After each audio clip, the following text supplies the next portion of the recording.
Robert Sterling stood frozen in his glass-walled conference room, sweat beading on his forehead as he watched his Japanese interpreter pack her briefcase with sharp, angry movements. The woman's face was red with fury, and she was speaking so fast in Japanese that even he could catch the anger in her voice. But when she turned to him and spoke in English, her words hit him like a punch to the gut. "I quit, Mr. Sterling. I will not work for someone who treats people like dirt. Find someone else to clean up your mess." The door slammed behind her, and Robert felt his chest tighten. In exactly 2 hours, the most important business meeting of his life would begin in this very room. Sitting across from him would be 3 executives from Tokyo's largest tech company, ready to sign a deal worth $50 million. The problem was simple and devastating. None of them spoke a word of English. Robert's hands shook as he reached for his phone. His assistant, Patricia, answered on the first ring. "Patricia, I need you to find me a Japanese translator. Right now. I don't care what it costs." "Sir, what happened to Mrs. Tanaka?" "She quit. Just find someone. Anyone. Call every agency in the city." Robert hung up and sank into his leather chair.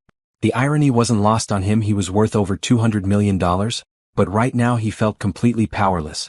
His tech company had spent 3 years developing a new software platform, and this Japanese partnership was supposed to be their big break into the Asian market.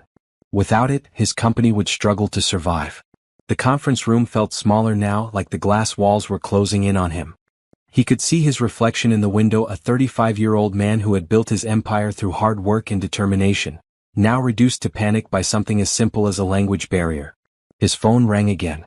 Patricia's voice was tight with stress. "Sir, I've called 12 agencies. Everyone who speaks Japanese is already booked for the day. There's a convention in town and all the translators are working. Keep trying. Call agencies in other cities. Offer double their usual rate." "I already did, sir. The closest available translator is in Chicago, and they can't get here until tomorrow." Robert felt his world crashing down around him. The Japanese executives were flying back to Tokyo tonight. This was his only chance, and he was about to lose everything because of pride and poor treatment of the one person who could have helped him. He thought about Mrs. Tanaka's angry words. She had been right. He had treated her poorly, always rushing her, never saying thank you, acting like she was just another piece of office equipment. Now his attitude had cost him everything. The minutes ticked by like hours. Robert tried to think of alternatives, but his mind kept going blank. He could try to postpone the meeting, but the Japanese executives had made it clear that today was their only available day. He could try to communicate through gestures and basic phrases, but business deals required precise language and cultural understanding. His phone buzzed with a text from his business partner. "How's the prep going for the big meeting?" Robert couldn't even bring himself to respond. How could he explain that his company's future was slipping away because he couldn't find someone to translate for him? His employees were counting on this deal. Without it, he would have to lay off half his staff. The conference room door opened and Patricia walked in with a stack of papers. Her face was grim. "Sir, I've called every agency within a 3-hour drive. I've posted emergency requests on freelancer websites. I've even called the local universities to see if any professors are available." She paused, her voice dropping. "There's nobody, Mr. Sterling. Everyone who speaks Japanese is already committed today."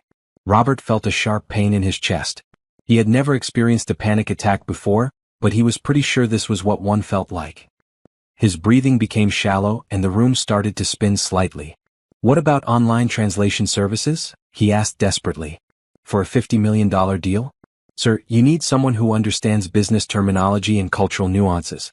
This isn't something Google Translate can handle." Patricia was right and Robert knew it. Japanese business culture was complex, full of subtle meanings and unspoken rules. One wrong phrase could kill the entire deal. He looked at his watch. 1 hour and 20 minutes until the meeting. The Japanese executives were probably already at their hotel, preparing their presentation. They had no idea that the man they were about to meet with couldn't understand a word they would say. The panic was getting worse now. Robert's shirt was soaked with sweat, and he could feel his heart racing. He had built his company from nothing, working 18-hour days, sacrificing relationships and personal time. Everything he had worked for was about to disappear because of something so simple yet so impossible to fix. His phone rang again. For a moment, hope flared in his chest. Maybe Patricia had found someone. But it was just his lawyer calling to confirm the contract details. "Everything set for this afternoon?" the lawyer asked cheerfully. "Actually, we might need to postpone," Robert said, his voice barely above a whisper. Postpone? Robert, you can't postpone this. The Japanese company has been planning this for months. If you try to change the schedule now, they'll think you're not serious about the partnership. Robert knew his lawyer was right. In Japanese business culture, reliability and punctuality were everything. Asking to reschedule would be seen as disrespectful and unprofessional. The deal would be dead before it even started. He hung up and put his head in his hands. 35 years old, and his career was about to end because he couldn't communicate with 3 people. The thought made him feel sick. Patricia knocked on the door again. Sir, the Japanese executives just called. They're leaving their hotel now and will be here in 45 minutes. Robert looked up at her, and she could see the desperation in his eyes. Patricia, I need you to be honest with me. Is there any chance at all that we can find someone in the next 45 minutes? She shook her head slowly. I'm sorry, sir. I've exhausted every option I can think of. Robert stood up and walked to the window. 40 floors below, the city bustled with life. Somewhere out there had to be someone who could help him. But how could he find them in less than an hour? The conference room suddenly felt like a prison. The same glass walls that had once made him feel powerful and successful now felt like they were trapping him in his failure. His reflection stared back at him, a man who had everything and was about to lose it all because he had forgotten the most basic rule of business. Treat people with respect. Mrs. Tanaka's angry face flashed through his mind again. If he had just been kinder to her, if he had just shown some basic human decency, she would still be here. Instead, his arrogance had created this impossible situation. Robert closed his eyes and tried to think. There had to be a solution. There had to be someone, somewhere who could help him. But as the minutes ticked away and his phone remained silent, the reality of his situation became clearer and clearer. In 35 minutes, 3 Japanese executives would walk into this room expecting to conduct business. And he would have to sit there, completely helpless, watching his dreams disappear behind a wall of words he couldn't understand. Robert's hands trembled as he dialed his 3rd emergency contact. The phone rang 4 times before a groggy voice answered. Hello. Professor Williams from the local university sounded like he had been sleeping. Professor Williams, this is Robert Sterling from Sterling Technologies. I know we've never met, but I'm in a desperate situation.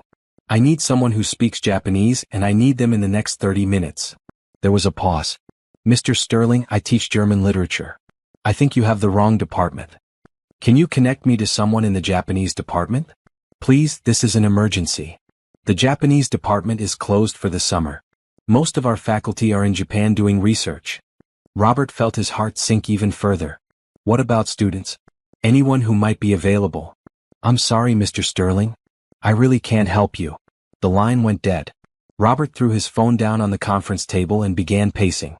The room felt smaller with each step and his breathing was getting more shallow. Patricia burst through the door, her arms full of printouts. Sir, I've been calling every hotel in the city, thinking maybe there's a Japanese tourist who speaks English and might be willing to help. And? Most hotels won't give out guest information.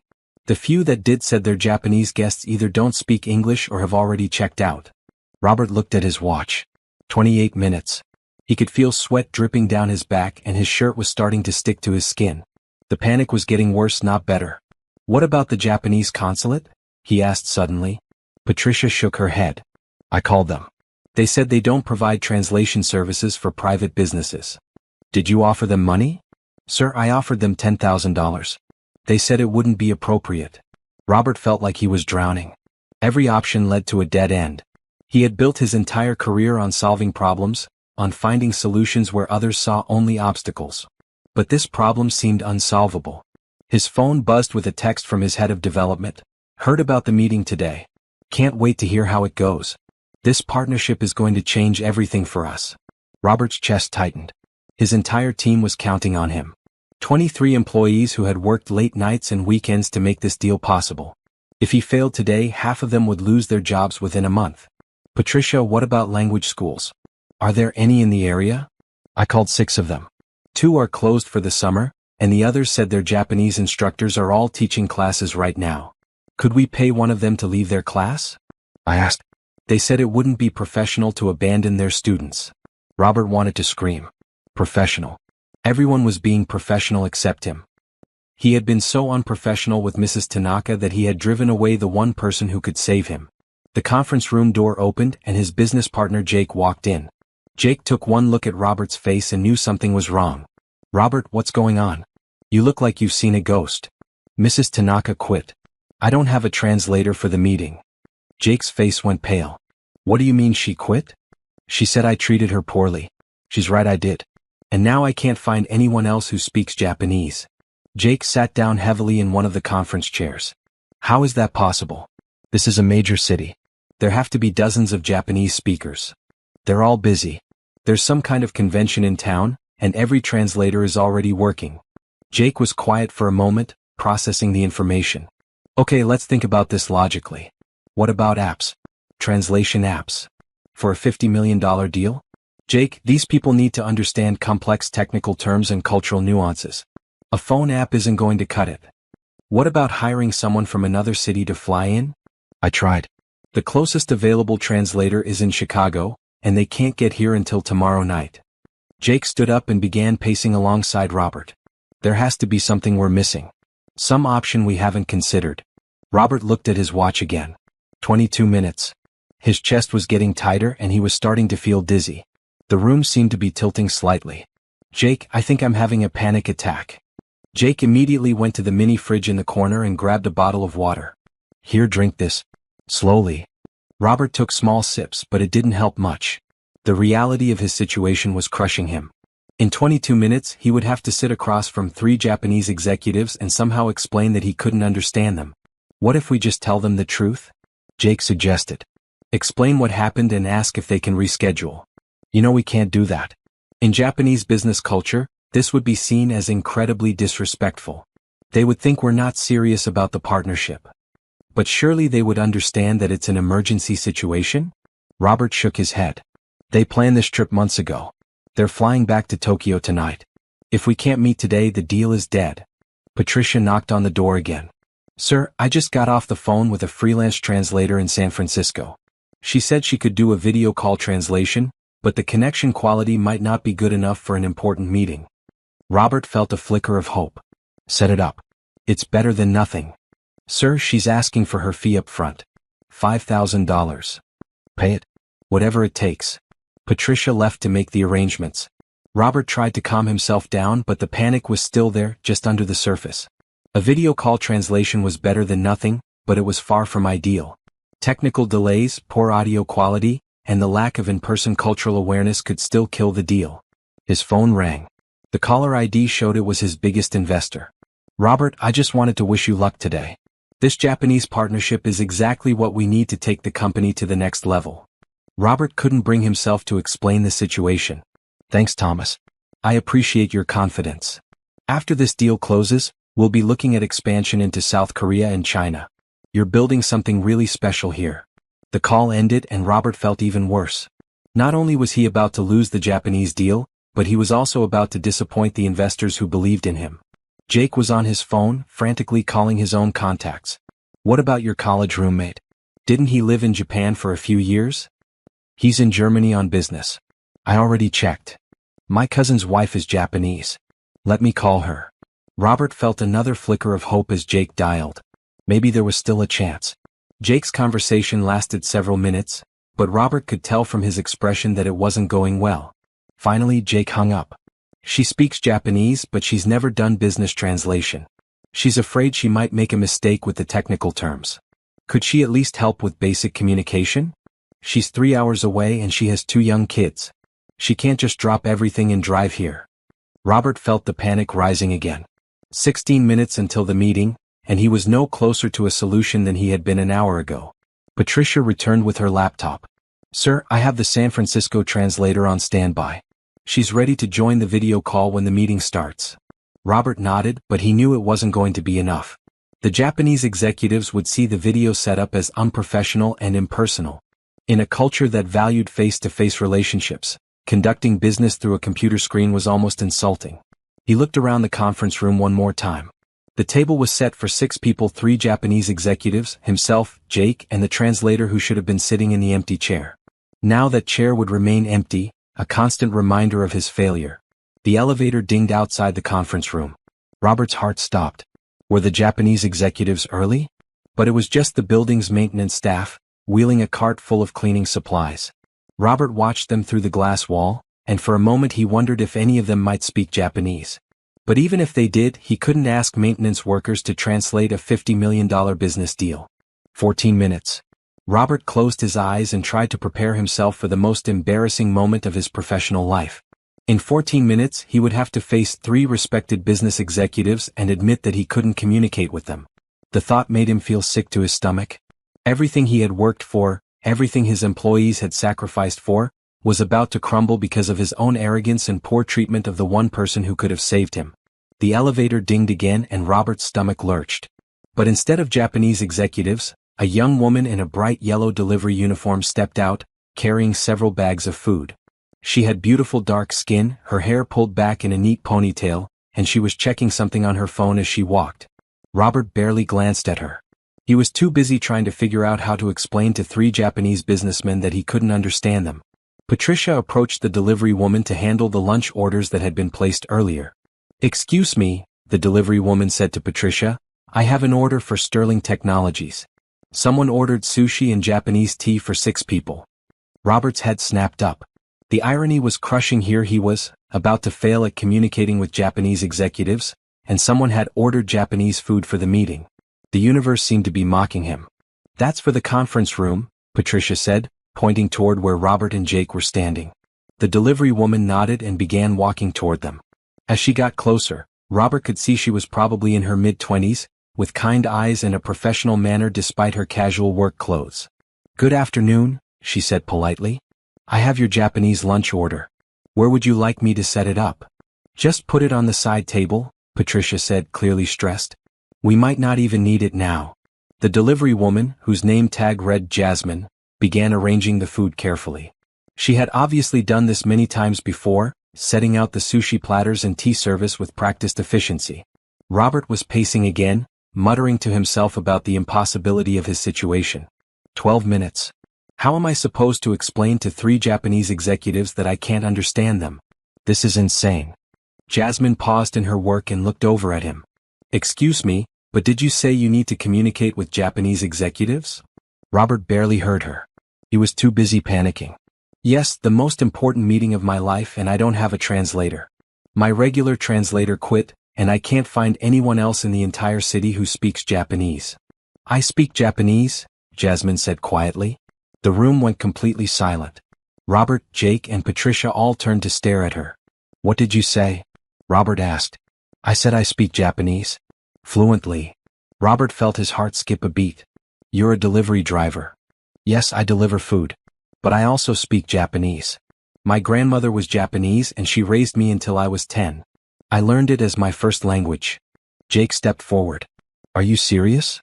You actually speak Japanese?" "Hai watashi wa nihongo wa hanashimasu. Sor wa watashi no soto no daini jengo disu." Yes, I speak Japanese. It's essentially my second native language. Robert felt a rush of hope so strong it almost made him dizzy. "Can you prove it? Can you translate something complex?" Jasmine looked a little hurt by his skeptical tone, but she nodded. "What would you like me to translate?" Patricia handed her a copy of the contract they were supposed to discuss. "Try this paragraph about intellectual property rights." Jasmine read it carefully, then began speaking in Japanese. Her pronunciation was perfect, her grammar flawless. She explained complex legal terms with ease, demonstrating not just language skills but also understanding of business concepts. "That's incredible," Jake whispered. "She's actually fluent." Robert felt like he might cry from relief. "How long have you been delivering food?" "About 6 months. I graduated from business school last year, but I haven't found a position in my field yet. I'm working 3 jobs to help support my family." "Business school?" Robert's mind was racing. "What was your major?" "International business with a focus on Asian markets. I wrote my thesis on Japanese corporate culture." Robert looked at Jake, who was grinning from ear to ear. The solution to their problem had literally walked through the door carrying lunch. "Jasmine, I need to ask you something and I know it's going to sound crazy. Would you be willing to help me with a business meeting? Right now. It starts in 10 minutes. Jasmine looked confused. "I'm working. I have 5 more deliveries to make. I'll pay you $1,000 to stay here for 2 hours. Jasmine's eyes widened. $1,000? And I'll call your delivery company and explain that you're helping with an emergency situation. Jasmine looked down at her uniform, then back at Robert. "I'm not dressed for a business meeting." Patricia jumped in. I have a spare blazer in my office. It might be a little big, but it will work. Robert could see Jasmine thinking it over. What exactly would I need to do? Translate for a meeting with 3 Japanese executives. We're discussing a software partnership. It's extremely important. How important? Jake answered this time. $50 million important. And about 20 jobs important. Jasmine was quiet for a moment. I've never done professional translation before. What if I make a mistake? You won't, Robert said, and he meant it. Her Japanese was better than Mrs. Tanaka's, and her understanding of business concepts was obvious. Besides, you can't do worse than having no translator at all. What about my other deliveries? Robert pulled out his phone. Give me the number for your delivery company. I'll pay for all the orders you can't deliver and explain that you're helping with an emergency. Jasmine hesitated. This is really strange. I came here to deliver sushi, and now you're asking me to translate $1 million business deal. 50 million, Jake corrected. And yes, it's strange. But sometimes the best solutions come from the most unexpected places. Robert looked at his watch. 8 minutes. Jasmine, I know this is a lot to ask. But I'm desperate. My entire company depends on this meeting, and you're the only person who can help me. Jasmine looked around the conference room, taking in the expensive furniture and the view of the city. If I agree to help, what happens after the meeting? What do you mean? I mean, do I go back to delivering food while you go back to being a millionaire? Robert was taken aback by the question. I don't know. I haven't thought that far ahead. I have a bachelor's degree in business and a master's in international relations. I speak 3 languages fluently. But I'm delivering food because no one will give me a chance to prove myself in the business world. Robert felt a pang of guilt. Here was a highly educated, talented woman working as a delivery driver, and he was about to ask her to save his business without offering her anything beyond a one-time payment. If you help me today, he said slowly, I promise I'll help you find a position that matches your qualifications. In your company? If that's what you want, yes. Jasmine looked at Patricia, who nodded encouragingly. He's a good boss when he's not panicking. And he keeps his promises. Okay, Jasmine said finally. I'll help you. But I need that blazer, and I need 5 minutes to review any materials you have about the deal. Robert felt like he could breathe again for the first time in hours. Patricia, get the blazer. Jake, give her our presentation materials. And Jasmine. He paused, looking at this young woman who had just saved his career. Thank you. You have no idea what this means to me. Jasmine was already reading through the contract, her brow furrowed in concentration. This is actually a really good deal for both companies. The Japanese executives should be impressed. If we can communicate with them, Robert said. Oh, we can communicate with them, Jasmine said confidently. That's not going to be a problem. For the first time in hours, Robert believed her. As Patricia returned with the blazer and Jake helped Jasmine review the presentation materials, Robert felt his panic finally beginning to subside. In 5 minutes, the most important meeting of his life would begin. And thanks to a delivery driver who happened to speak Japanese, he actually had a chance of success. Jasmine slipped into Patricia's navy blazer, which was indeed a bit large but still looked professional. She had quickly pinned her hair up in a more formal style and was now standing at the head of the conference table, reviewing the presentation materials one last time. Okay, she said, looking up at Robert. I've read through everything. The software platform, the licensing agreements, the profit-sharing structure. I understand what you're trying to accomplish. Robert nodded, but he was still nervous. Jasmine, I have to be honest with you. These aren't just any Japanese executives. They're from Yamamoto Industries, one of the largest tech companies in Tokyo. They're extremely formal, very traditional in their business approach. I understand Japanese business culture, Jasmine said calmly. My grandmother taught me about respect, hierarchy, and proper protocol. I won't embarrass you. Jake was looking out the window. I can see their car pulling up now. Black sedan, 3 men in suits. Robert felt his heart rate spike again. Are you sure about this, Jasmine? There's still time to set up the video call with the translator in San Francisco. Mr. Sterling, Jasmine said, and her voice was firm but kind. I've got this. Trust me. The elevator dinged and Patricia went to greet the visitors. Robert could hear voices in the hallway, Patricia speaking English, and 3 men responding in Japanese. Then Patricia's voice again, explaining that they would be meeting in the conference room. They're here, Robert whispered. Jasmine straightened her blazer and picked up her notepad. Remember, in Japanese business culture, the introductions are very important. Let me handle the formal greetings and follow my lead on the bowing. The conference room door opened, and Patricia entered with 3 Japanese men in impeccably tailored suits. They were all middle-aged, with serious expressions and briefcases. Robert recognized them from the photos he had studied: Mr. Yamamoto, the company president, Mr. Sato, the head of international development, and Mr. Tanaka, the technical director. Jasmine stepped forward and bowed deeply. Yamamoto-san, Sato-san, Tanaka-san, welcome to Sterling Technologies. I am Jasmine Washington, and I will be serving as your translator today. She spoke in perfect Japanese, her pronunciation flawless and her tone respectful. The 3 men looked surprised but pleased. Mr. Yamamoto responded in Japanese, and Jasmine listened carefully before turning to Robert. Mr. Yamamoto says they are honored to be here and are looking forward to learning about your software platform. He also says they are impressed that you have provided a translator who speaks such beautiful Japanese. Robert felt a wave of relief. Please tell them that we are honored to have them here, and that we've been looking forward to this meeting for months. Jasmine translated, and the Japanese executives smiled and nodded. Mr. Sato said something in Japanese and Jasmine's face lit up. Mr. Sato says he's impressed that you've hired someone who clearly understands Japanese business culture. He can tell from my greeting that I was properly trained. Robert realized he was witnessing something special. Jasmine wasn't just translating words, she was translating meaning, context, and cultural nuances. She was doing exactly what Mrs. Tanaka had done, but with a warmth and enthusiasm that even the Japanese executives seemed to appreciate. Please, gentlemen, have a seat, Robert said. We've prepared a presentation that we hope will interest you. As Jasmine translated, the executives took their seats. Mr. Yamamoto was directly across from Robert, with Mr. Sato and Mr. Tanaka on either side. Jasmine sat at the side of the table where she could see everyone clearly. Robert began his presentation, explaining the software platform that his company had developed. Every few sentences, he would pause to let Jasmine translate.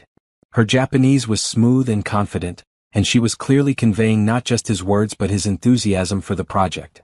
But then Mr. Tanaka asked a technical question that made Robert's heart sink.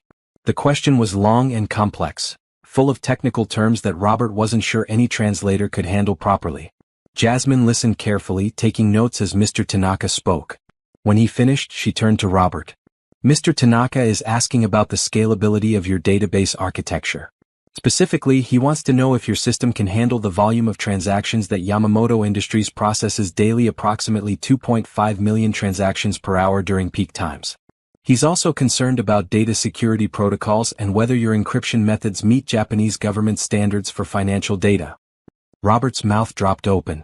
Not only had Jasmine translated the technical question perfectly, but she had also provided context that helped him understand exactly what information the executives needed.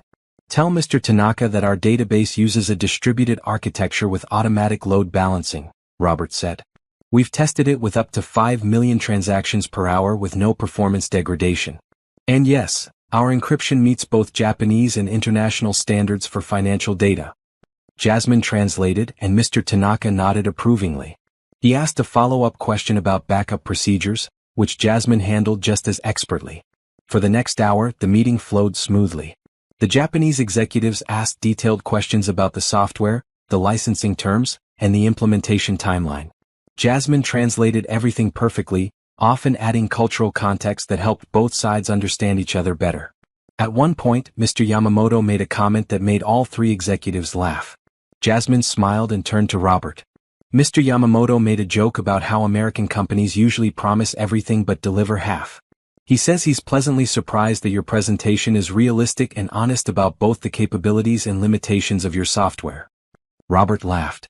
Please tell him that we believe in honesty in business relationships. We'd rather promise less and deliver more than the other way around. When Jasmine translated this, Mr. Yamamoto smiled broadly and said something that made the other executives nod in agreement. He says that's exactly the kind of business partner they're looking for, Jasmine reported. He's impressed with your approach. As the meeting continued, Robert found himself watching Jasmine as much as the executives. She was completely in her element, moving seamlessly between English and Japanese, reading the room for cultural cues, and helping both sides understand not just what was being said but what was meant. At one point, she caught Mr. Sato using a phrase that could have been misunderstood and quietly clarified the meaning before translating. When Mr. Tanaka looked confused about a technical term, She provided a brief explanation that helped him follow the conversation. "She's incredible," Jake whispered to Robert during a brief break. "She's not just translating, she's facilitating." Robert nodded. He had been in international business meetings before, but he had never seen translation done so skillfully. Jasmine was making the conversation flow naturally despite the language barrier. When the formal presentation ended, Mr. Yamamoto asked if they could have a few minutes to discuss the proposal among themselves. Robert and Jake stepped out of the conference room, leaving Jasmine with the three executives. "Do you think it's going well?" Robert asked. "Better than well," Jake said. "They're engaged, they're asking good questions, and they seem genuinely interested in the partnership." "All thanks to Jasmine," Robert said. "I can't believe she was delivering food this morning." Through the glass wall they could see Jasmine chatting with the executives. She was laughing at something Mr. Sato had said, and the atmosphere in the room looked relaxed and friendly. "I think she's talking to them about more than just business," Jake observed. When they returned to the conference room, Jasmine was beaming. "They're very impressed with your presentation," she said. "They think your software could be exactly what they need for their expansion into Southeast Asia." Mr. Yamamoto spoke for several minutes, with the other executives occasionally adding comments. Jasmine listened carefully, occasionally asking clarifying questions in Japanese. "Mr. Yamamoto says they're prepared to move forward with the partnership," Jasmine announced. "They want to begin with a 6-month trial period, with the option to extend to a full 5-year agreement if the software performs as promised." Robert felt like he might collapse from relief. "That's exactly what we were hoping for. Please tell them we accept their terms." But as Jasmine began to translate, Mr. Yamamoto held up his hand and said something else in Japanese. His tone was more serious now, and Robert's heart began to race again. "What's he saying?" Robert asked. Jasmine looked a bit concerned. "He says there's one condition. They want to make sure that all future communications will be handled by someone who understands both the technical aspects and the cultural requirements. He's asking if I will be their primary point of contact for this partnership." Robert looked at Jasmine, who was still wearing Patricia's borrowed blazer and had been delivering food just 2 hours ago. "What should I tell them?" "Tell them yes," Jasmine said without hesitation. "I mean, if you're serious about that job offer you made earlier." Robert realized that this was the moment that would define not just the business deal, but potentially both of their futures. He looked at this young woman who had saved his company and was now being specifically requested by one of Japan's largest corporations. "Jasmine," he said carefully, "I want to offer you a position as our Director of International Relations with a starting salary of $90,000 plus benefits. Your primary responsibility will be managing our relationship with Yamamoto Industries and helping us expand into other Asian markets."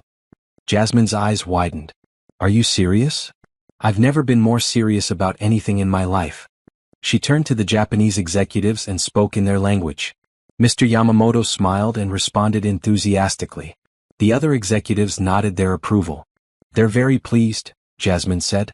"Mr. Yamamoto says he looks forward to working with me, and he's impressed that you make such quick and decisive business decisions." The rest of the meeting flew by in a blur of handshakes, bows, and exchanged business cards. The Japanese executives agreed to send a technical team to begin the integration process within 2 weeks. Robert agreed to provide detailed documentation and training materials. And Jasmine agreed to coordinate everything, starting immediately. As the executives prepared to leave, Mr. Sato said something to Jasmine that made her blush and smile. "What did he say?" Robert asked. "He said I have a bright future in international business, and that Yamamoto Industries is lucky to have found such a skilled communicator." After the executives left, the conference room fell silent. Robert, Jake, Patricia, and Jasmine all looked at each other, barely believing what had just happened. "Did we just save the company?" Jake asked. "We did more than that," Robert said. "We just secured our future for the next 5 years." He turned to Jasmine. "I need to ask you something. Why didn't you tell me about your business background when you first offered to help? You let me think you were just a delivery driver." Jasmine was quiet for a moment. "Because that's how people see me. I've been to dozens of job interviews where they looked at my resume and were impressed, but the moment they met me they made assumptions about what I could do. I've learned that sometimes it's better to let my work speak for itself." Robert felt a wave of shame. "I did the same thing, didn't I? I assumed you couldn't possibly be qualified just because you were delivering food." "Most people do," Jasmine said simply. "But you gave me a chance to prove myself, and that's more than most people do." Patricia spoke up. "Jasmine, you were amazing in there. I've seen a lot of business meetings and I've never seen anyone handle translation and cultural mediation like that. My grandmother always taught me that communication is about more than just words, Jasmine said. It's about understanding what people really mean and helping them connect with each other. Robert walked over to the window and looked out at the city. Jasmine, I want to be completely honest with you. 2 hours ago I was about to lose everything. My company, my employees' jobs, my reputation. You didn't just translate for me, you saved my entire career. And you gave me the opportunity I've been waiting for, Jasmine replied. I think we helped each other. Jake was grinning from ear to ear. This is like something out of a movie. The delivery driver who saves the day and gets the job of her dreams. It's not a movie, Robert said. It's real life. And sometimes real life surprises you in the best possible way. Jasmine looked around the conference room one more time. So I guess I should call my delivery company and tell them I quit? I guess you should, Robert said. But first, let me call my lawyer and have him draw up your employment contract. I want to make this official as quickly as possible. As Patricia began making calls to set up Jasmine's new office and Jake started planning the integration with Yamamoto Industries, Robert found himself thinking about how quickly everything had changed. This morning, he had been a successful but arrogant businessman who treated people poorly. Tonight, he was still successful, but he was also humbled and grateful. And it was all because a young woman with a delivery uniform and a brilliant mind had walked into his office at exactly the right moment. The next morning, Robert arrived at the office to find Jasmine already at her new desk, which Patricia had hastily set up in the office next to his. She was wearing a professional gray suit and was on the phone, speaking in Japanese. Good morning, Robert said when she hung up. Early start. Mr. Yamamoto called at 7 a.m., Jasmine said. He wanted to discuss the timeline for the technical team's visit. I think he's as excited about this partnership as we are. Robert poured himself coffee from the machine Patricia had installed in Jasmine's office. What did he say? They want to move faster than originally planned. Instead of 2 weeks, they want to send their team next week. They're also interested in expanding the partnership to include their subsidiary companies in South Korea and Singapore. Robert nearly choked on his coffee. Are you serious? Very serious. Mr. Yamamoto said that yesterday's meeting was the most productive international business discussion he's had in years. He wants to capitalize on the momentum. That's incredible. What did you tell him? I told him we'd be ready for his team whenever they wanted to come. I hope that was okay. Robert sat down across from her desk. Jasmine, I need you to understand something. You have complete authority to make decisions about this partnership. I trust your judgment completely. Even though I've been on the job for less than 24 hours? Especially because you've been on the job for less than 24 hours.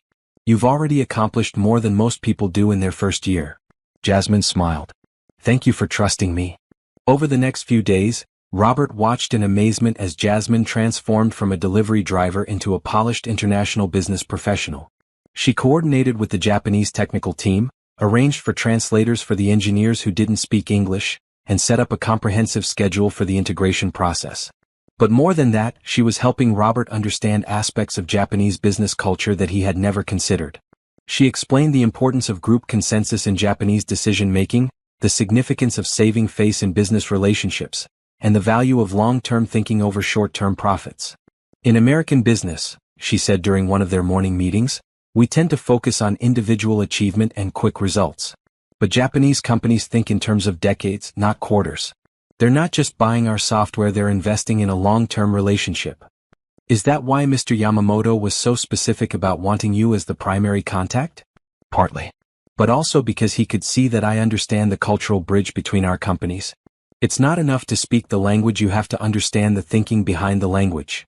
Robert found himself looking forward to these morning conversations.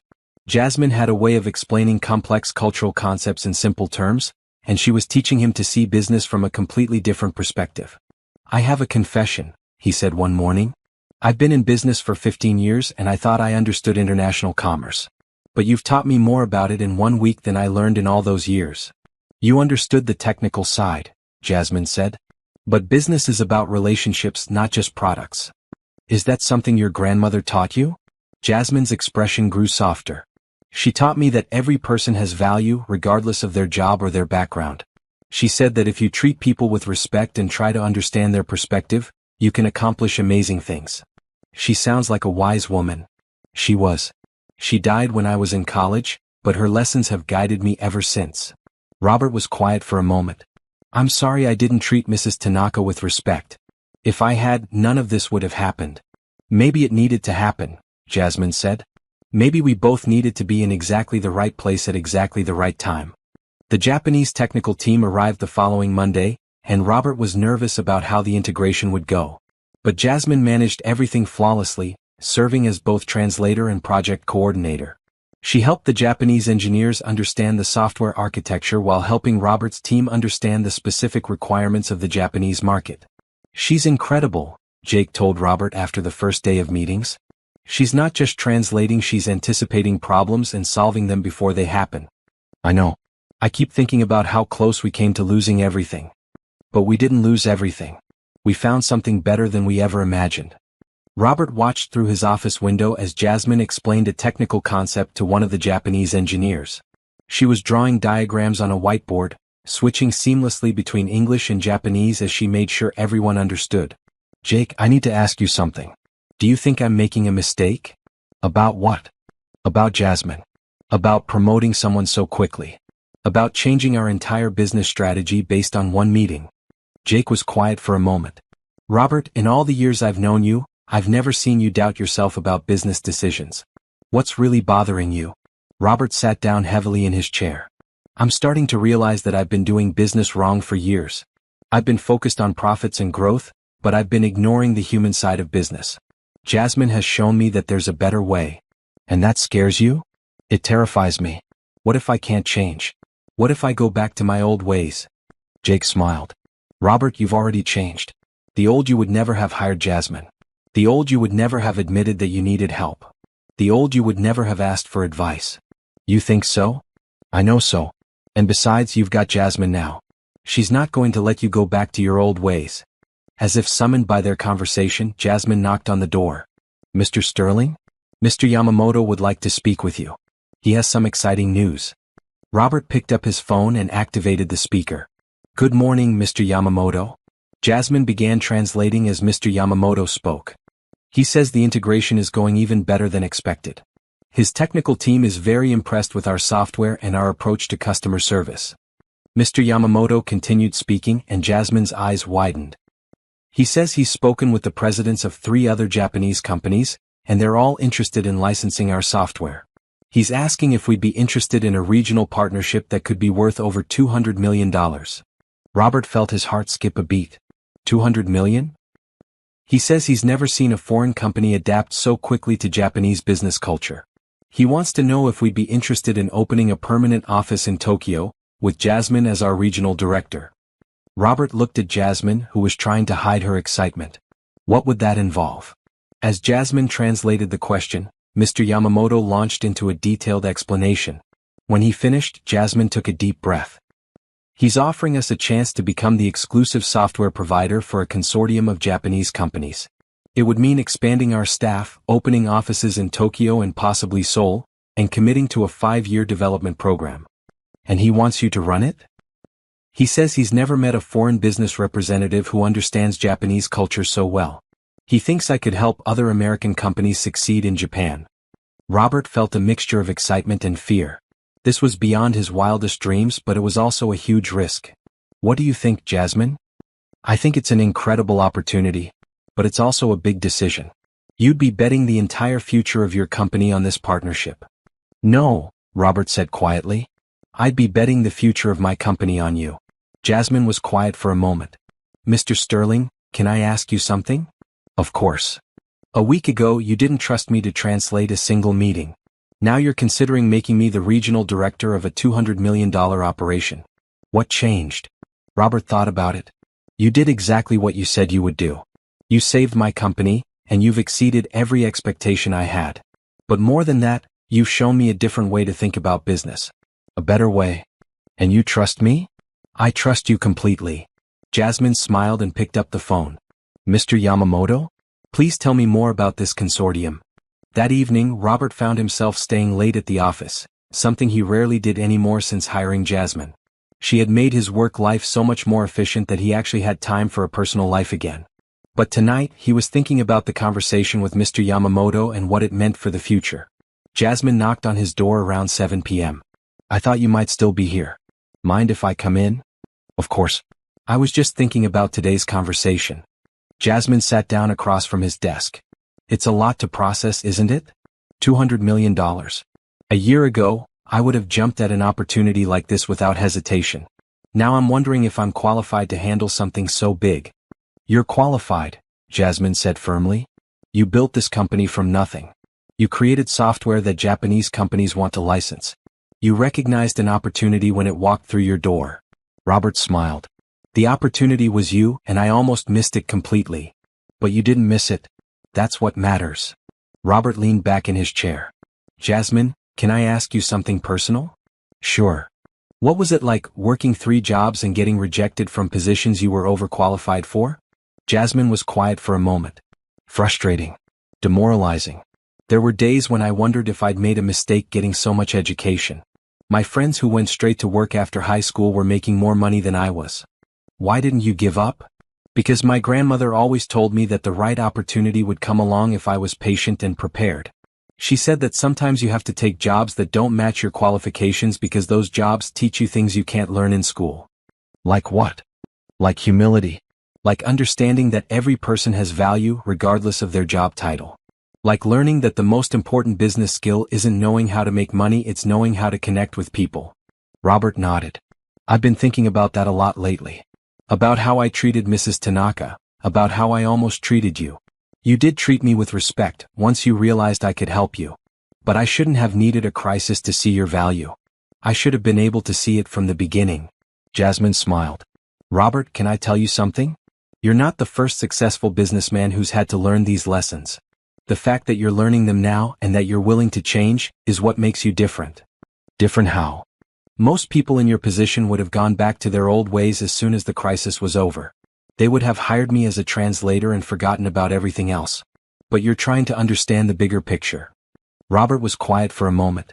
I think I'm starting to understand why Mr. Yamamoto was so impressed with our meeting. It wasn't just about the software, was it? No, it wasn't. Japanese business culture values long-term relationships and mutual respect. When he saw how you treated me during the meeting and how you immediately recognized my value, he knew he was dealing with someone who understood these principles. Even though I had just learned them that day? Sometimes the most important lessons are the ones we learn under pressure. Robert stood up and walked to the window. The city was lit up below them, and he could see people walking on the sidewalks going about their evening routines. Jasmine, I want to ask you something, and I want you to be completely honest with me. Okay. Do you think I can really change? Do you think I can become the kind of businessman who treats people with respect and builds long-term relationships? Jasmine joined him at the window. I think you already have changed. The question is whether you believe it. What do you mean? I mean that change isn't a destination, it's a daily choice. Every day you can choose to treat people with respect or to treat them as tools. Every day you can choose to build relationships or to just focus on profits. Robert thought about this. And you think I'll make the right choices? I think you'll make mostly right choices, and when you make wrong ones you'll learn from them. That's what growth looks like. They stood in comfortable silence for a few minutes, watching the city below. Finally, Robert spoke again. Jasmine, there's something else I want to ask you. Something I've been curious about since our first day working together. What's that? Why did you decide to help me? I was a complete stranger having a panic attack about a business meeting. You could have just delivered the food and left. Why did you get involved? Jasmine was quiet for a long moment. Honestly? Because you looked like you needed help and I knew I could provide it. It wasn't more complicated than that. But you risked your job with the delivery company. You put on a borrowed blazer and walked into a meeting worth $50 million. That took a lot of courage. Or a lot of stupidity, Jasmine said with a laugh. I'm still not sure which. It was courage.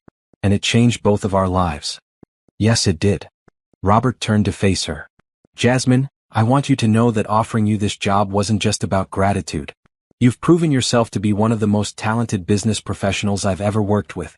This partnership with Yamamoto Industries is going to succeed because of your skills and your understanding of international business. Thank you. That means a lot to me. And I want you to know that whatever happens with this Japanese consortium, you'll always have a place in this company. You've earned it. Jasmine smiled. I appreciate that. But I hope you know that I'm not just working here because you gave me a chance. I'm working here because I believe in what we're building together. What are we building? A different kind of business. One that values people as much as profits. One that builds relationships instead of just closing deals. Robert felt a warmth in his chest. I like the sound of that. Me too. They were interrupted by Robert's phone ringing. He glanced at the caller ID and saw that it was his mother.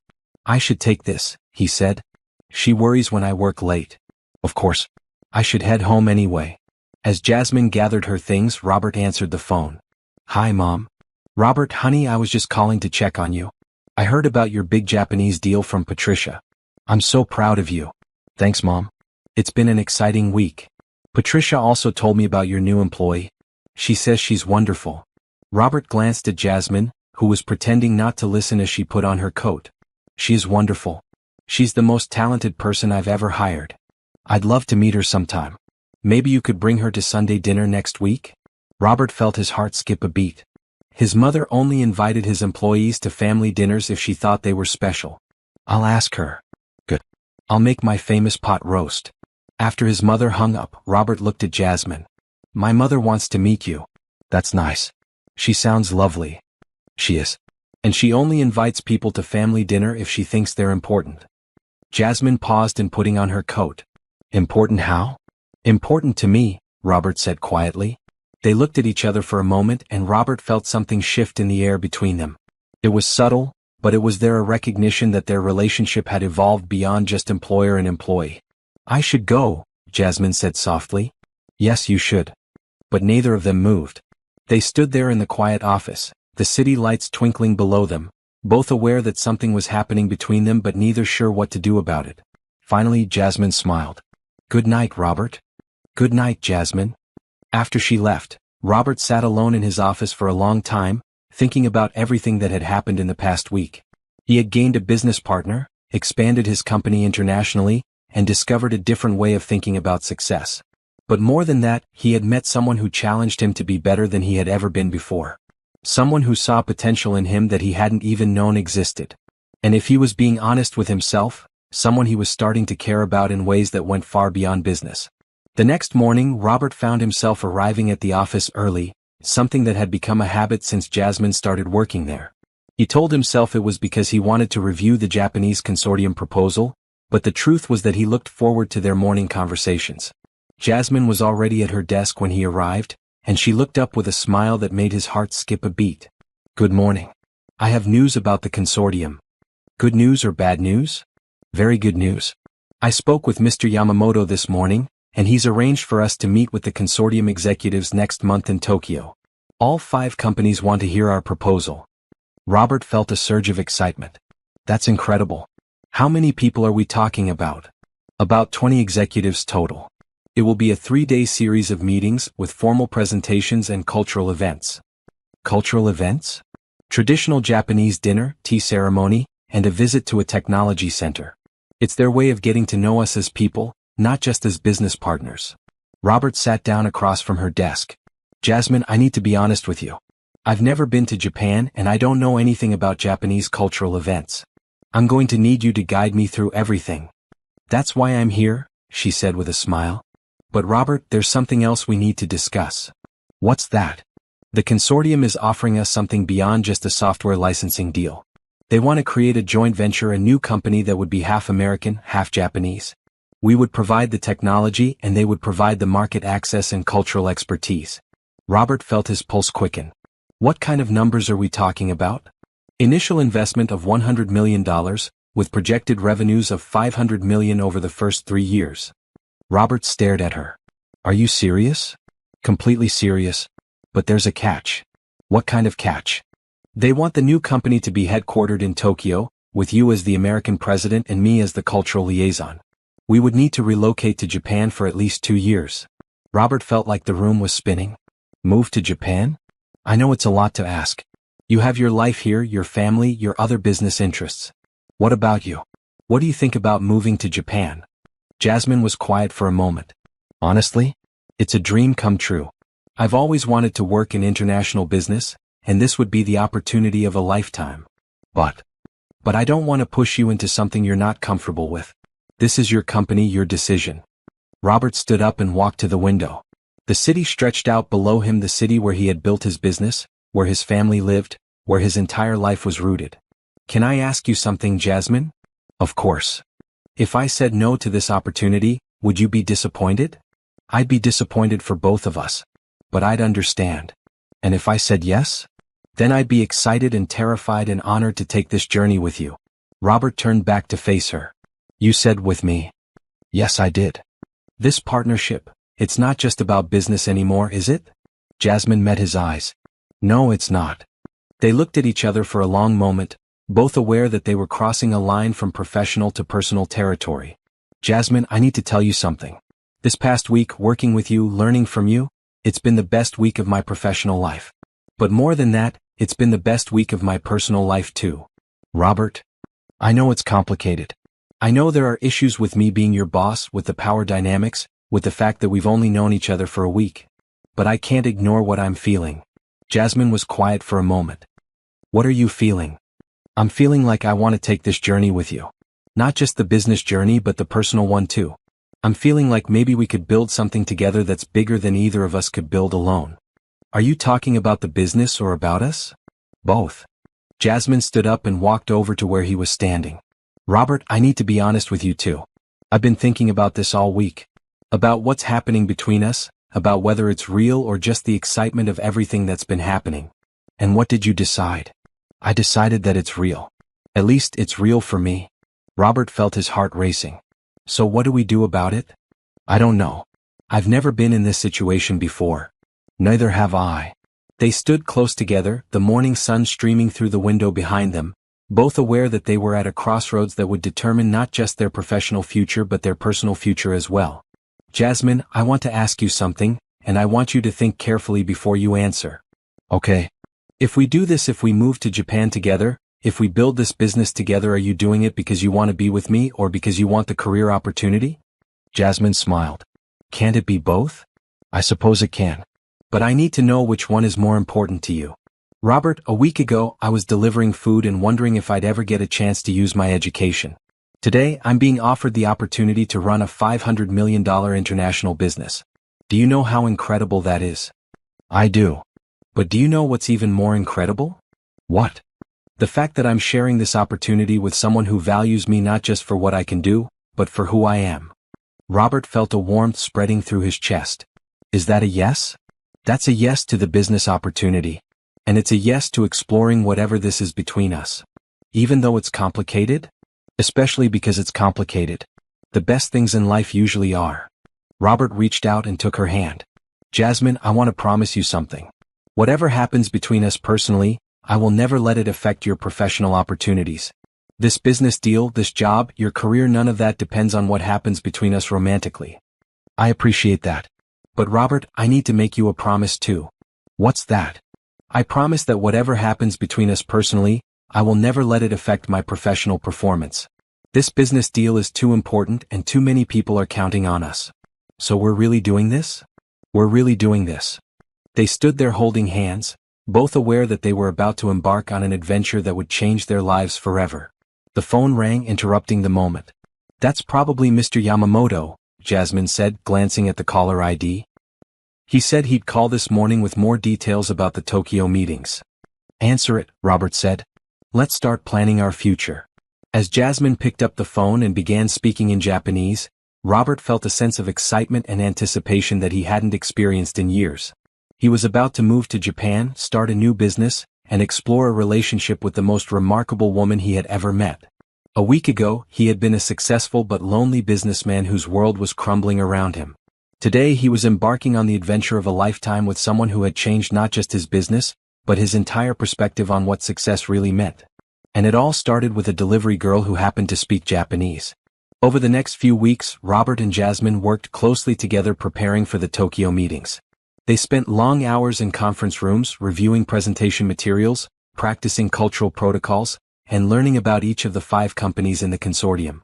But they also spent time getting to know each other outside of work. Robert took Jasmine to his favorite restaurant, where she charmed the waitstaff with her warmth and made him laugh with her observations about American dining culture. Jasmine showed Robert her neighborhood, introducing him to her family and friends, giving him a glimpse into a world he had never experienced. Your family is wonderful, Robert said as they walked back to his car after dinner at her mother's house. They like you too. My mother said you're not what she expected. What did she expect? Someone more formal. More distant. She said you're surprisingly normal for a millionaire. Robert laughed. I'm not sure if that's a compliment or not. It's definitely a compliment. In my mother's world, normal is the highest praise you can receive. They had been careful to keep their relationship professional at work, but outside the office, they were becoming closer every day. Robert found himself looking forward to their evening conversations, when they would discuss everything from business strategy to childhood memories to their dreams for the future. Can I ask you something? Jasmine said one evening as they sat in Robert's living room, reviewing the final presentation materials. Of course. Are you nervous about moving to Japan? Robert was quiet for a moment. Terrified. Really? You seem so confident about it. I'm confident about the business opportunity. I'm confident about working with you. But I'm terrified about leaving everything I know and starting over in a completely different culture. You know you'll have me to help you navigate it. I know. And that's probably the only reason I'm brave enough to do it. Jasmine smiled. You're braver than you think. A month ago you were willing to trust a complete stranger to save your business. Now you're willing to move to another country to build something new. Both of those decisions involved you. Maybe you're my good luck charm. Or maybe you're just finally learning to take smart risks. Robert set down his presentation notes and looked at her. Jasmine, can I tell you something? Sure. I've been thinking about what you said about change being a daily choice. About choosing to treat people with respect or to focus on relationships instead of just profits. And I've realized that meeting you didn't just change my business, it changed me. I look at everything differently now. I think about how my decisions affect people, not just how they affect my bottom line. That's a good thing. It is. But it's also scary. I spent 15 years building my identity around being a successful businessman. Now I'm learning that success means something completely different than I thought it did. Jasmine moved closer to him on the couch. What does it mean to you now? It means building something that matters. It means treating people with dignity and respect. It means creating opportunities for others, not just for myself. And it means being brave enough to change when you realize you've been doing things wrong. Yes, it means that too. They sat in comfortable silence for a moment, the presentation materials scattered on the coffee table between them. Robert, can I tell you something? Of course.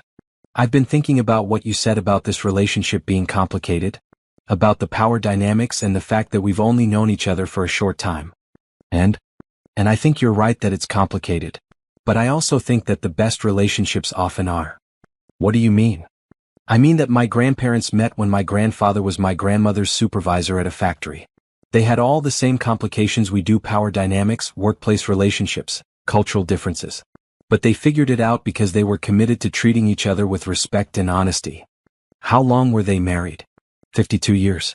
Until my grandfather died. Robert felt a warmth in his chest. That's a beautiful story. It's a true story. And it taught me that love isn't about perfect circumstances, it's about finding someone who makes you want to be better than you were before. Is that what this is? Love. Jasmine looked at him with a mixture of tenderness and uncertainty. I don't know. It's too early to say that word.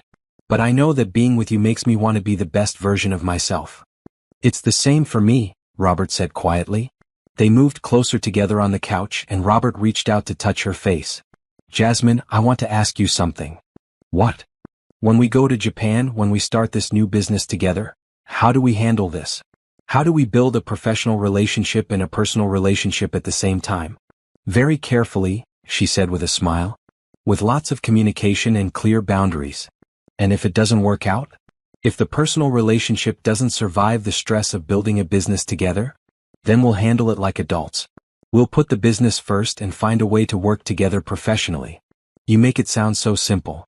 It's not simple. But it's possible. My grandmother used to say that anything worth having is worth fighting for. Robert leaned closer to her. And is this worth fighting for? I think so. Do you? Instead of answering with words, Robert kissed her gently. It was soft and tentative at first, then deeper as she responded. When they broke apart, they were both breathing a little harder. Does that answer your question? Robert asked. I think so, Jasmine said with a smile. But we should probably establish some ground rules. Such as no public displays of affection at work. No letting our personal feelings interfere with business decisions. And complete honesty about our feelings even when it's uncomfortable. I can agree to those rules. Good. Because tomorrow we start the final preparations for Tokyo, and we need to be completely professional. And tonight? Tonight we can be whatever we want to be. They spent the rest of the evening talking about their hopes and fears for the future, their dreams for the business, and their feelings for each other. By the time Jasmine left for her apartment, they had established not just the ground rules for their relationship, but also a deeper understanding of what they meant to each other.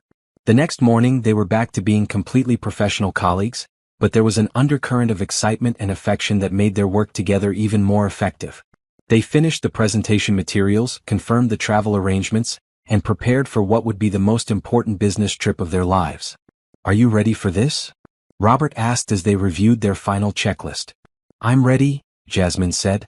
"Are you?" "I'm ready to find out." 3 days later they were on a plane to Tokyo, sitting side by side in first class, both nervous and excited about what lay ahead. As the plane lifted off, Robert looked out the window at the city disappearing below them. "Second thoughts?" Jasmine asked. "No second thoughts. Just awareness that everything is about to change. Change can be good. It can be. Especially when you have the right person to change with." Jasmine smiled and took his hand. "We're going to do great things together, Robert. I believe you're right." As the plane headed west toward their new adventure, Robert reflected on everything that had happened in the past month. He had started as a successful but arrogant businessman who treated people poorly. He was ending as someone who was learning to value relationships over profits, who was brave enough to take risks for the right reasons, and who had found someone who made him want to be better than he had ever been before. And it all started with a panic attack and a delivery girl who happened to speak Japanese. The first 2 days in Tokyo went better than Robert had dared to hope. The consortium executives were impressed with their presentation, engaged by their business model, and clearly interested in moving forward with the joint venture. Jasmine navigated the cultural requirements flawlessly, helping Robert understand the subtle nuances of Japanese business etiquette and ensuring that every meeting went smoothly. But on the third day, everything changed.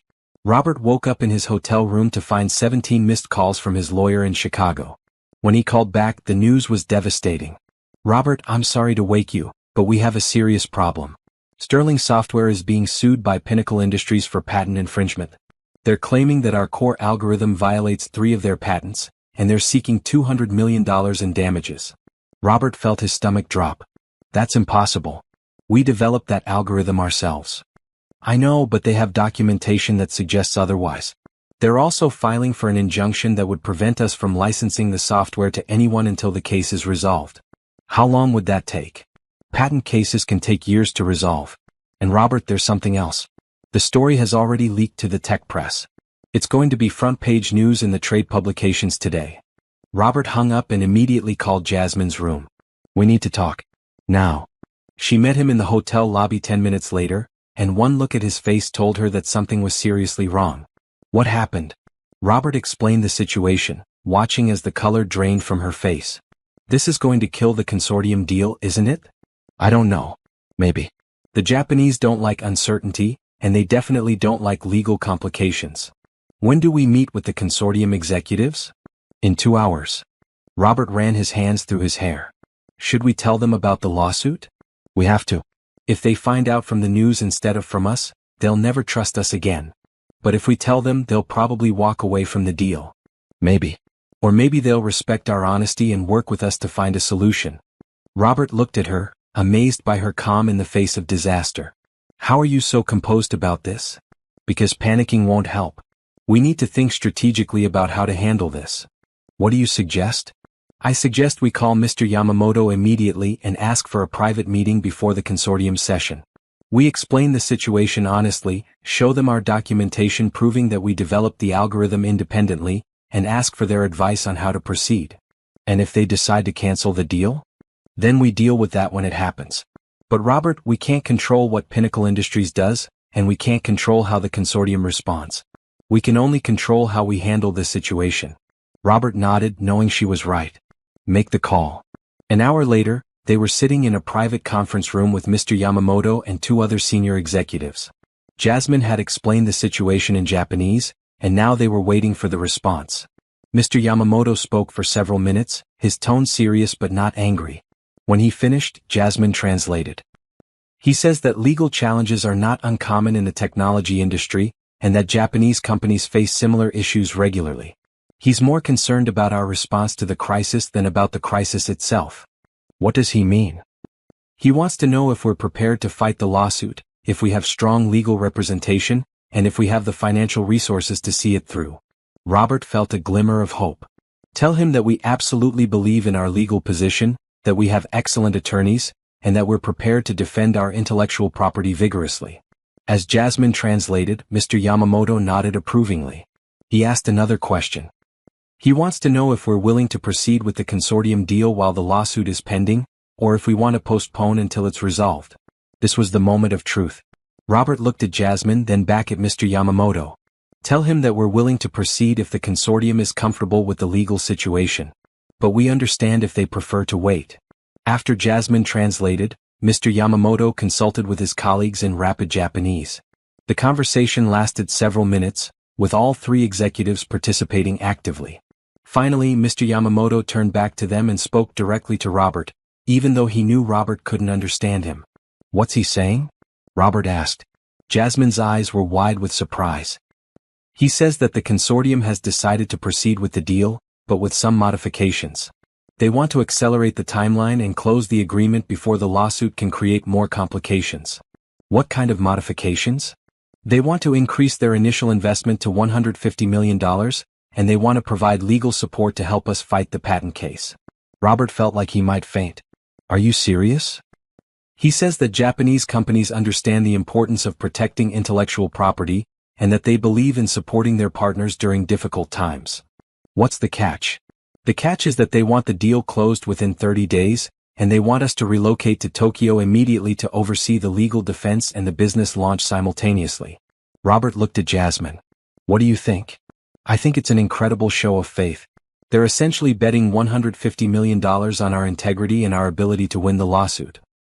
Can we handle both the legal case and the business launch at the same time? We'll have to. But Robert, this could actually work in our favor. If we can demonstrate that a major Japanese consortium believes in our legal position, it might pressure Pinnacle Industries to settle. Mr. Yamamoto spoke again, and Jasmine listened carefully. He says there's one more condition. The consortium wants me to serve as the primary liaison between their legal team and our American attorneys. They want someone who can communicate effectively in both languages and both legal systems. Can you do that? I'll have to learn as I go. But yes, I think I can do it. Robert stood up and walked to the window overlooking Tokyo Bay. A month ago, he had been a successful businessman with a comfortable life. Now he was about to relocate to Japan, fight a major lawsuit, and launch a joint venture worth hundreds of millions of dollars. And he was going to do it all with a woman he had met by accident and fallen in love with by choice. Mr. Yamamoto, he said, turning back to face the executives, please tell him that we accept their terms. We'll be honored to have the consortium as our partners, and we won't let them down.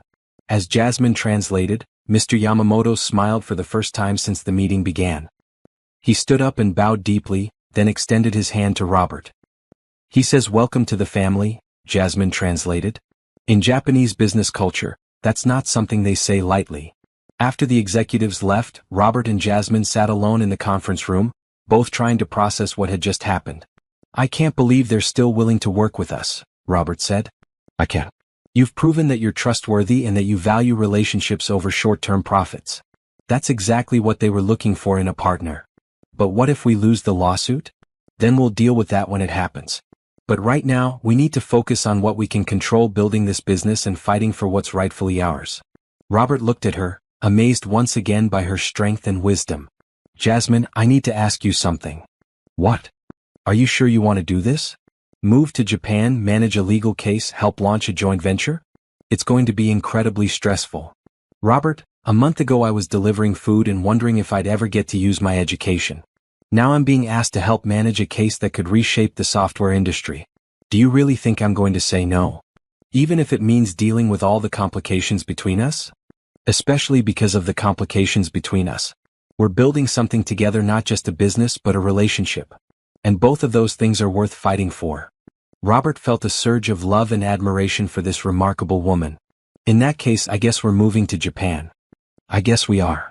As they left the conference room to prepare for the consortium meeting, Robert felt a mixture of excitement and terror. The next few months would be the most challenging of his life, but he was facing them with the strongest and most capable partner he could imagine. And if they succeeded, they would have built something extraordinary together. 6 months later, Robert stood in the conference room of their new Tokyo office, looking out at the city that had become his home. The view was spectacular. Mount Fuji was visible in the distance, and the bustling streets below showed a city that never stopped moving. But what made the view truly beautiful was the knowledge that he and Jasmine had built something meaningful together. The patent lawsuit had been resolved 3 months earlier, when Pinnacle Industries suddenly dropped their case after Robert's legal team discovered that Pinnacle had actually stolen the algorithm from a former employee. The vindication had been sweet, but the real victory was that the consortium had stood by them throughout the entire process.